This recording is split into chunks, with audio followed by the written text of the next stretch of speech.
Por exemplo, apesar da minha idade, eu tenho horror, precisamente porque eu me sinto muito moço, eu tenho horror a dar conselhos, e não dou nem a meus netos. Mas se eu tivesse de dar algum conselho a vocês aqui hoje, seria exatamente o seguinte. Primeiro, não deixem morrer em vocês os jovens que vocês estão sendo e os meninos e meninas que vocês foram. Segundo, por isso mesmo, não permitam matar em vocês a curiosidade permanente diante do mundo.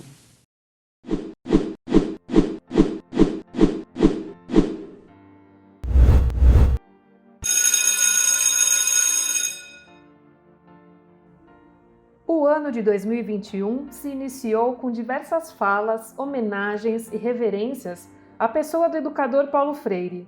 Se vivo, Freire, no dia 19 de setembro de 2021, completaria 100 anos, e o Simpro ABC quer mostrar que o autor Guimarães Rosa tinha demasiada razão quando dizia: há pessoas que não morrem, ficam encantadas. É uma coisa interessante, de vez em quando me fazem essa pergunta, e eu sempre tenho dificuldade, de falar de mim mesmo, de me apresentar. Eu sou uma pessoa que tem meus momentos de tristeza, mas, de modo geral, eu sou um sujeito naturalmente feliz, contente, apesar de tudo, entende? Quer dizer, os problemas me desafiam, mas não chegam propriamente a me anular. Paulo Régulos Neves Freire nasceu no dia 19 de setembro de 1921, em Recife, Pernambuco. Aprendeu a ler e a escrever com os pais em uma casa descrita como arborizada, com um quintal perfumado pelas frutas e flores. Cursou a Faculdade de Direito do Recife e dedicou grande parte da sua vida aos estudos da língua portuguesa, da filosofia e das ciências sociais. Paulo Freire era movido à esperança. Esperança, sobretudo, num Brasil melhor. Pois bem, continuemos seguindo os passos do mestre. Certamente, o advogado e professor de língua portuguesa Paulo Freire tem esse lugar de encantamento entre nós. Como falar do direito à educação no Brasil sem falar em Paulo Freire? Como pensar numa educação de qualidade feita pela escola brasileira e por toda a educação não formal ao seu redor, sem ler as linhas das obras de Freire? O nosso mestre Paulo Freire nos ensinou que o amor, quando condição epistemológica na educação, é um fator revolucionário. Freire foi o nosso grande intelectual orgânico da educação. Dedicou sua vida para que os, entre aspas, de baixo, tivessem acesso aos bancos de uma escola cidadã, responsável por trabalhar consciência e mudança social junto aos filhos da opressão de uma sociedade de classe de base capitalista. No sentido de convocar os que vivem em torno da escola e dentro da escola, no sentido de participarem, de tomarem um pouco o destino da escola na mão também. Tudo que a gente puder fazer nesse sentido é pouco ainda, considerando o trabalho imenso que se põe diante de nós, que é o de assumir esse país democraticamente. Lecionou na Universidade do Recife, local onde deu os primeiros passos da sua filosofia educacional e nas primeiras experiências de alfabetização de adultos. Coordenou o Programa Nacional de Alfabetização.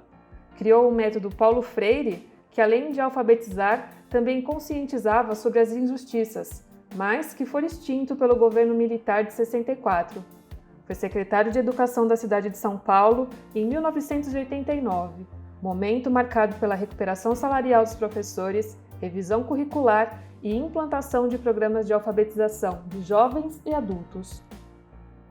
Olha, possivelmente não, certamente quando a gente pensa em alfabetização, em programas de alfabetização de adultos, em projetos de alfabetização de adultos, eu acho que a gente deve pensar e deve se preocupar com os seguintes itens, sem os quais não é possível fazer um programa válido.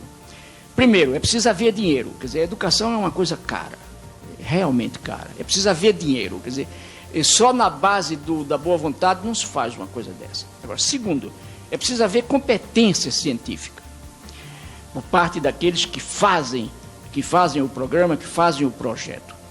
Terceiro, é preciso haver, por parte daqueles, no caso seriam os alfabetizandos, é preciso que haja na sociedade em que isso se faz um tal clima histórico, cultural, político, que provoque nos alfabetizandos a consciência do direito de ler a palavra e de ler o mundo.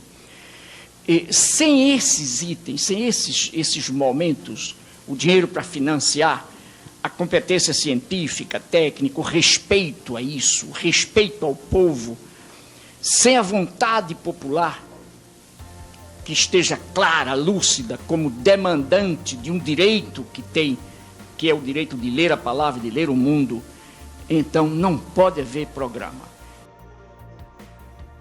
100 anos depois do seu nascimento, muitos o reverenciam, outros o condenam pela condição da educação brasileira nesses tempos neoliberais, mas poucos conhecem a sua história, a sua biografia. Por isso, nossa homenagem a Paulo Freire tem por finalidade lembrar da sua pessoa e grandeza do seu caráter. Lembrar da sua defesa a uma educação com rigidez metódica que eduque o povo e desenvolva a coerência entre teoria e prática. Portanto, nem praticismo, nem teoricismo. Paulo Freire é resistência. Num país em que o ministro da Educação diz que a universidade deve ser para poucos, educar se torna um ato de resistência. Para mim, uma das preocupações minhas, uma das razões de minha luta, uma das razões de minha presença no mundo é exatamente a de que, como educador, eu posso contribuir para uma assunção crítica da possibilidade da passividade, para que se vá além dessa passividade no que eu chamo de posturas rebeldes e de posturas criticamente transformadoras do mundo. Freire se encharcou de realidade ao criticar o formalismo pedagógico, o blá blá blá, e se afirmou como um autor do tempo presente que, mesmo numa sociedade capitalista subdesenvolvida, ousou experimentar a vivência da praxis social. Esse foi um dos maiores desafios de sua vida. Ousou viver entre o esperançar na luta e a utopia de construir inéditos viáveis. Qual é a distinção que eu faço entre adaptação ao mundo e inserção no mundo? A distinção é a seguinte, é que na adaptação há uma adequação, há um ajuste do corpo às condições materiais, às condições históricas, sociais, geográficas, climáticas, etc. E na inserção, o que há é a tomada de decisão no sentido da intervenção no mundo. Por isso mesmo, eu recuso qualquer posição fatalista diante da história e diante dos fatos. Eu não aceito, por exemplo, expressões como é uma pena que haja tantos brasileiros e tantas brasileiras morrendo de fome, mas afinal a realidade é essa mesma. Não, eu recuso como falsa, como ideológica essa afirmação. Nenhuma realidade é assim mesmo. Toda realidade está aí, submetida à possibilidade de nossa intervenção nela. Entre tantas batalhas, acreditou ser possível à escola realizar um currículo aberto, progressista, que humanize as pessoas nessa estrutura tão desumana de desigualdade social imposta a todos que fazem parte das camadas subalternas da sociedade.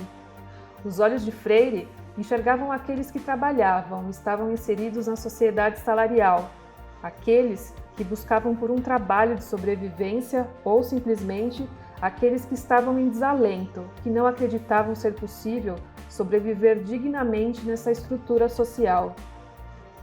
Por exemplo, na pedagogia do oprimido, eu sou até um pouco, às vezes, duro com relação às lideranças revolucionárias e políticas que se sentem sentem proprietárias do saber revolucionário e que desprezam completamente o saber, as dúvidas, os medos, os sonhos, as aspirações das massas populares. Entende? Isso não é revolucionário, coisíssima nenhuma, isso é reacionarismo. Eu tenho um horror a esse policiamento ideológico que é castrador. Quer dizer, o que você tem como educadora progressista é falar das convicções e das certezas em torno, e das certezas que não podem ser muito certas. Porque uma das coisas que eu acho que uma pessoa que pensa historicamente, eu acho que uma das melhores virtudes é a que a coloca como não muito certa das certezas. Eu sou assim, eu não ando muito certo das minhas certezas, o que vale dizer, eu estou sempre aberto a substituir uma certeza por outra que eu não conhecia. Com uma trajetória dedicada à defesa dos oprimidos, Paulo Freire foi reconhecido internacionalmente em razão de ideias e métodos usados no exercício da profissão. Premiado pela Unesco, dentre outras congratulações internacionais, também é autor de dezenas de livros, como Educação como Prática da Liberdade, A Pedagogia do Oprimido, Educação e Mudança, Pedagogia da Esperança, Professora Sim, Tia Não, Cartas a Quem Ousa Ensinar, Pedagogia da Autonomia, Pedagogia da Indignação, além de importantes parcerias, como essa escola chamada Vida, com Frei Beto, e Pedagogia, Diálogo e Conflito, com Moacir Gadotti e Sérgio Guimarães, entre tantos outros. Paulo Freire, o mais célebre e importante educador brasileiro, defendia como objetivo da escola ensinar o aluno a ler o mundo e assim conseguir transformá-lo. Baseado nisso é que me mantenho na educação há 41 anos. Essa educação libertária do oprimido lutar pela sua própria libertação se faz necessária nos dias atuais. Nós vamos terminar 89 com praticamente 31 milhões de analfabetos e 8 milhões e meio de crianças em idade escolar, sem escola para estudar. De quem é a culpa, professor? A culpa fundamental está na estrutura da sociedade em que nós vivemos, é na forma como esta sociedade montada como está, funciona e como ela se organiza, como ela se dirige aos interesses de uma certa minoria que detém o poder. Eu acho, Lula, que para enfrentar um problema como esse que você acaba de colocar, quer dizer, 8 milhões de meninos e de meninas em idade escolar, eu nem diria fora da escola, porque quando a gente diz 8 milhões fora da escola, esse fora sugere um pouco de manha da ideologia, sabe? Isso sugere que os 8 milhões não estão na escola porque não querem. Não, são 8 milhões de meninos e meninas proibidos de estar na escola. Homenagear Paulo Freire é valorizar a educação, a cultura, a humanização e, sobretudo, a cidadania brasileira tão esquecida nesses tempos neoliberais. Vale destacar que Freire sempre defendeu o projeto cultural de sociedade e de escola que respeita a diversidade e valoriza a identidade do indivíduo. Sempre foi contrário aos projetos de massificação e pasteurização da cultura, da escolarização e da sociedade. E a formação docente, política, pedagógica, tem que ver com esse problema que você lançou da disciplina. O problema da disciplina não é só um problema ético, não é só um problema pedagógico, porque é, sobretudo, também um problema político. Quer dizer, a educadora precisa estar muito clara do ponto de vista político de qual é a sua vocação, qual é o seu gosto, não vocação, qual é o seu gosto, qual é o seu sonho, qual é o tipo de sociedade que um de nós, como professor, pensa. Qual é a minha utopia? Quer dizer, o que eu quero é uma sociedade brasileira menos injusta, menos feia, menos malvada, mais democrática, mais aberta, menos elitista, mais popular. é isso que eu estou querendo. Se é isso que eu estou querendo, eu não posso ser um autoritário. A educação libertária não oprime nem reprime. Educar para a liberdade é respeitar a criança e o homem, valorizar seu repertório e ampliá-lo para que possam descortinar o mundo. Educação libertária é inclusiva. Educação libertária é resistência. Paulo Freire lutou por uma civilização estruturada no existir da pessoa humana com consciência crítica típica de uma sociedade aberta, com princípios causais, tendo a dialética, a comunicação, a dialogicidade, a participação e também o conflito como elementos presentes das relações sociais de base democrática. Daí, ter lutado tanto por uma gestão que buscava a utopia de respeitar o humano e aprender com a contra-hegemonia, fazendo a política com o outro numa ação comunicativa respeitosa, amorosa e agregadora. Não sei como é possível essa turma jovem estar ainda aprendendo com a curiosidade tão baixa que a escola provoca neles. Quer dizer, se não houvesse pergunta, não haveria conhecimento. E há pergunta porque há curiosidade, e curiosidade que eu chamo de curiosidade epistemológica, quer dizer, essa curiosidade que parte, que se despega com o corpo, mas leva o corpo também para saber o que pergunta. Entende? Então, perguntar seria uma das coisas mais bacanas se as professoras conseguissem, um pouco artisticamente até, provocar os meninos a fazer pergunta. Se a educação sozinha não transforma a sociedade, sem ela, tampouco a sociedade muda. Freire foi congratulado com o título Doutor Honoris Causa por 27 universidades. Recebeu prêmios como Educação para a Paz das Nações Unidas em 1986 e Educador dos Continentes da Organização dos Estados Americanos em 1992. Porque para mim o mestre é o que ensina também, mas é o que ensinando aprende. Quer dizer, é aquele que democraticamente está convencido de que não possui a verdade toda, de que não possui o conhecimento. O conhecimento não é propriedade sua, mas ele, ao mesmo tempo, ou ela, está convencido ou convencida de que, por ser mestre, tem o dever, tem a obrigação de ensinar. Como dizia Freire, o mundo não é, ele está sendo. Amanhã será um novo dia e a tarefa de lutar pela educação de qualidade numa sociedade de base subdesenvolvida, de defender a profissão docente com a luta por melhores condições de trabalho e de salário, está colocada a nós no tempo presente. Esse é o nosso compromisso. Eu acho que o professor, nós, professoras e professores, temos que brigar.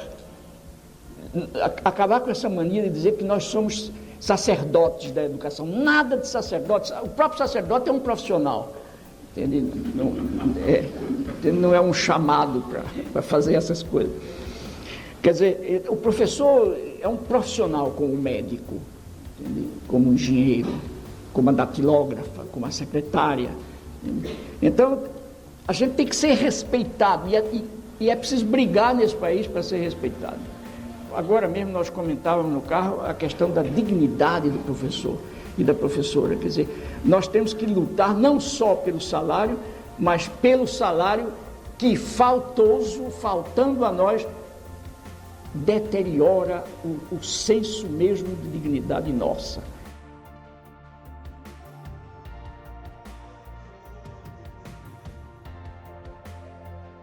Eu acho que a formação nossa de educadores deveria ser uma das preocupações centrais da administração pública. Quer dizer, mas há entre nós um tal desrespeito pela pessoa, pela figura, pela tarefa do educador e da educadora, que a formação é relegada a um plano inferior. Eu sou a favor e até que obrigo pela pela formação permanente do educador e pela formação rigorosa das jovens e dos jovens que amanhã assumirão as tarefas de educação ou de educadores dos meninos e meninas brasileiros.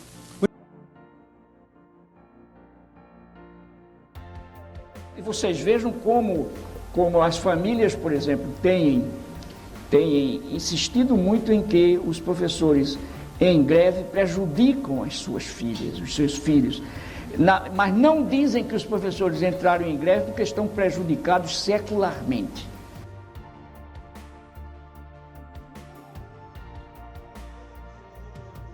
Eu vou fazer uma pergunta de uma pessoa que ligou para nós, professor, o Álvaro de Santo André. Ele está perguntando se o senhor se considera um educador comunista. E por que o senhor acha que perguntas como essa acontecem? Olha, eu acho que, em primeiro lugar, esta pergunta é absolutamente legítima. Eu acho que é um direito. Não? O direito à pergunta, foi por causa do direito à pergunta que eu fui preso e depois fui exilado. Quer dizer, eu me bato por isso, pelo direito de todo mundo. Só que eu acho que o moço que perguntou está um pouco informado com relação às minhas opções. Eu não sou anticomunista nesse sentido medieval, não, de considerar que comunista come gente, de rosbife, mas também não sou comunista, quer dizer, eu sou, porém, um socialista. Eu acredito no socialismo, eu acredito na participação popular, eu acredito na transformação do mundo realizada, sobretudo por aqueles e por aquelas que se encontram desprovidos ou roubados no seu direito de ser.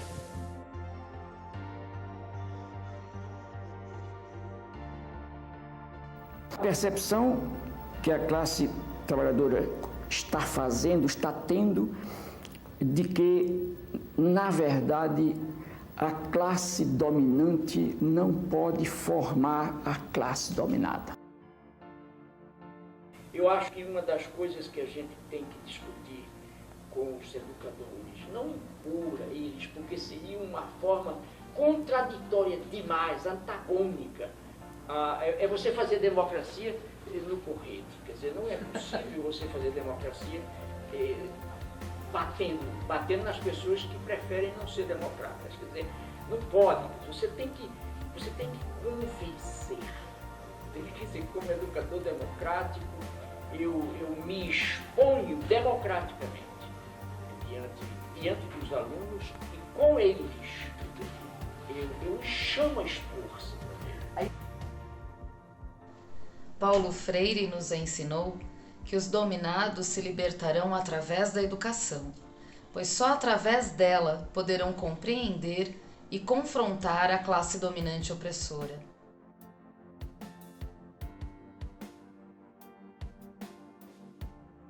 Evidentemente, eu fui preso, eu fui exilado por causa da ditadura. Quer dizer, a ditadura militar de 64, considerou, e não só considerou, mas disse por escrito, publicou, que eu era um perigoso subversivo internacional, um inimigo do povo brasileiro e um inimigo de Deus. Quer dizer, ainda arranjaram essa carga para mim de ser inimigo de Deus. E, puxa, eu acho que a ditadura estragou esse país da gente durante muito tempo e continua estragando hoje. Quer dizer, evidentemente que a ditadura militar não inaugurou no Brasil o autoritarismo. Quer dizer, o autoritarismo está entranhado na natureza mesma da nossa sociedade.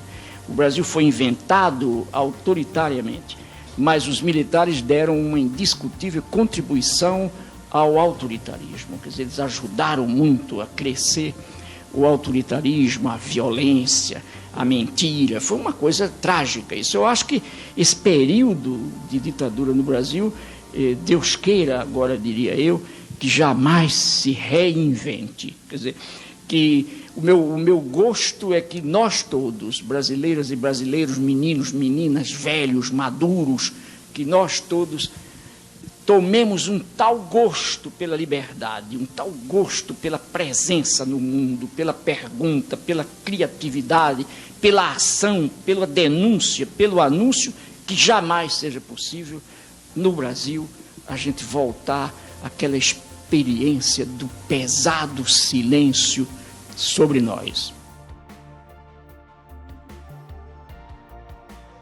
Desde o primeiro contato com o professor, na semana do dia 10 de abril, Paulo Freire se colocou à nossa completa disposição. A entrevista foi feita em sua casa, no Alto Sumaré, zona oeste de São Paulo. Quando chegamos, seu único pedido foi: se eu começar a me cansar, a gente para. Tenho estado muito cansado ultimamente. De maneira que eu ando meio cansado. Eu não tenho trabalhado um bocado. Comentou que estava escrevendo seu novo livro, Cartas Pedagógicas, e que estava guardando toda a sua energia para isso. Mas na entrevista, seus ideais, suas palavras, seu entusiasmo fizeram esmorecer qualquer cansaço à vista e brindou aqueles preciosos minutos com muita sabedoria e muita esperança. O meu desejo, o meu sonho, como eu disse antes, é que outras marchas se instalem nesse país. Por exemplo, a marcha pela decência, a marcha pela superação da sem-vergonhice que se democratizou terrivelmente desse país. Quer dizer, eu acho que essas marchas nos afirmam como gente, como sociedade querendo democratizar-se.